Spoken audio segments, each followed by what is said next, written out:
கர்த்தருக்கு சோதனம். பிப்ரவரி மாதம் கர்த்தர் இந்த மாசம் நம்மோடு பேச விரும்புகிற வார்த்தை, நீங்கள் மகிழ்ச்சியாய் புறப்பட்டு சமாதானமாய் கொண்டு போய்படுவீர்கள். ஆமீன்.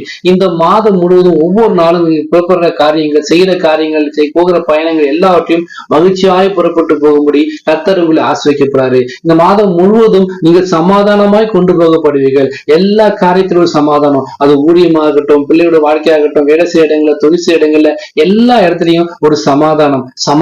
கர்த்தர் நீங்களை சமாதானமா கொண்டு போய் பிடிக்கும்னு சொல்லி நான் சொல்லுங்க, கர்த்தர் சொல்றாரு. ஏசாயா 55 அதிகாரம் 12 என்ன சொல்லுன்னா, நீங்கள் மகிழ்ச்சியாய் புறப்பட்டு சமாதானமாய் கொண்டு போகப்படுவீர்கள். அருமையான வார்த்தை இல்லையா? அந்த வார்த்தையின் பிரகாரமாக இந்த மாதம் முழுவதும் கர்த்தர் உங்களை ஆசீர்வதிக்கப்படுறாங்க. இந்த வசனத்துக்கு மேல வசனம் என்ன சொல்லுதுன்னா, வானத்திலிருந்து புறப்பட்ட மழை எப்படி பூமியை நனைத்து அதை முளை கிளம்பி விதைக்கிறவனுக்கு விதையும் புசிக்கிறவனுக்கு ஆதாரத்தையும் எப்படி கொடுக்கும் எப்படியும் நிச்சயமோ, அதே போல கர்த்தருடைய வாயிலிருந்து புறப்படும் வசனமும் விரும்ப கர்த்தர் திரும்பாது.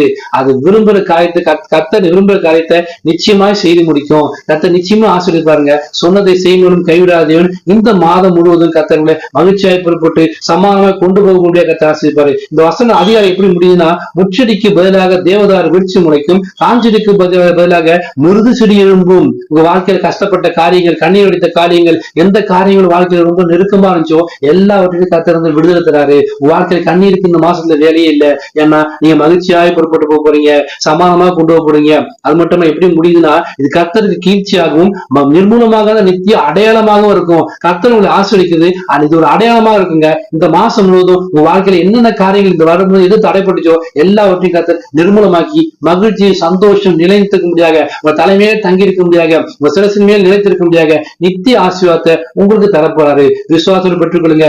வருஷத்துல இந்த மாசம் தான் குறைவான நாட்கள் மாசம், 28 நாள் தான். இந்த குறைவான நாட்கள்ல கர்த்தர் மிகுதியான சந்தோஷத்தை, நிறைவான சந்தோஷத்தை, நிறைவான மகிழ்ச்சியை உங்களுக்கு தந்து சாட்சியாய் நிறுத்துவார். ஒவ்வொரு நாளும் ஒரு தூதர் அனுப்பி செய்த எல்லா காரியங்களையும் உங்களுக்கு அவங்க வாக்கிய பண்ணுவாரு. விபத்தாபத்துக்கு விலைக்கு பாதுகாத்து, வியாதிக்கு விலைக்கு பாதுகாத்து உங்க குடும்பத்தை ஒரு ஆசீர்வதிப்பாருங்க. எந்த விதமான பிரச்சனை குடும்பத்தை வராபடிக்கு உங்க வீட்டை சுத்தி வேலைக்கு போறாரு. உங்க பின்னோட படிப்பு காரியங்கள், வருமான காரியங்கள் எல்லாவற்றிலும் ஒரு புதிய ஆசீர்வாதம், புதிய வாசலை இந்த மாசம் திறந்து கொடுத்து நீங்க மகிழ்ச்சியாய் புறப்பட்டு சமாதானமாக கொண்டு போய் வசனத்தின் பிரகாரமாக உங்க வாழ்க்கையில மகிழ்ச்சி, சந்தோஷம் நிலைத்திருக்கும்படி இந்த மாசம் ஆசீர்வாதம் விசுவாசத்தில் காத்துக் கொள்ளுங்கள். ஆமென். God bless you.